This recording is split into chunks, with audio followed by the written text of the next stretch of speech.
Hey everybody, it's Joric. Welcome back. I hope you're doing great wherever you are in the world. Have another video that is a subscriber question. Numerous subscribers and just people that don't subscribe but they leave comments. I try to respond to everybody, whether they're a subscriber or not.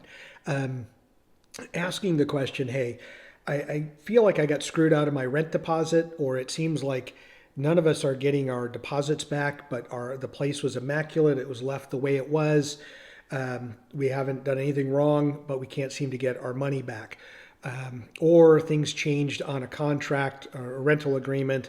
We want to sue. We want to take legal action against somebody. What is your opinion, and do you feel like that's a good strategy? And so my thought on that, or my opinion is, depending on how much it is, depending on how much you're talking about, it's a complete waste of time to try to get a legal resolution to something. Getting an attorney that will move forward and actually do something on your behalf, that's hard to begin with. Finding somebody that's going to do it. And then also the system in and of itself is not set up to resolve anything quickly. So let's say you have a $200 or a 200 euro, a 500 euro, even €1,000 deposit on something, and you don't get it. And you feel like you deserve it because you've fulfilled all the obligations to get that back. Well, you're going to go sue, right? You need to get an attorney. That's going to take time. They need to file paperwork. That's going to take time.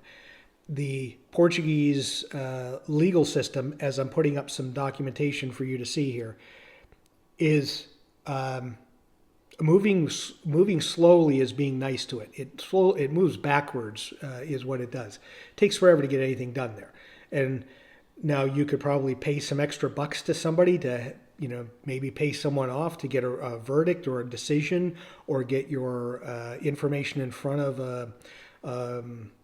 a judge to be able to make a determination. That's not uncommon, but I don't think it's worth the juice isn't worth the squeeze there. And the amount of time it's taken, a couple that we talked to before we moved, they were out $2,000 on a rental deposit, and this is back in 2017, and they were moving from one flat to another in Lisbon. And the landlord didn't give them the money back and said, you didn't complete everything, and then ghosted them. And they tried to get legal counsel, tried to get the police involved. Police did nothing. Legal counsel did next to nothing, because in 2023, so 2017 to 2023, no resolution. In fact, not even a court date to be able to figure out a resolution. So that's something that if you have tens of thousands of dollars or a lot of money that's tied up into something, and it's worth going to get an attorney, and you're going to spend years on this, years, plural, then it's probably worth going after. But things like a security deposit, just look at it as a sunk cost, and the landlord's going to make some money on it. Even if you didn't do anything wrong, even if the place is as immaculate as it was, if you don't get your money back, there's not a hell of a lot you can do about it. Some people have said, well, why don't we do one couple while we were over there didn't get their deposit. It was $800. I remember it because weird amount, 800 euros, excuse me.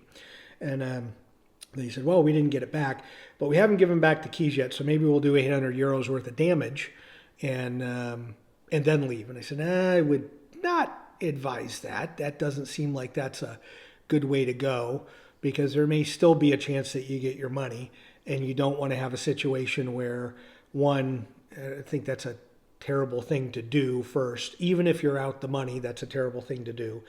But you don't know how close-knit the community is, and you might be renting from someone else that knows that person or is related, and then that becomes an issue.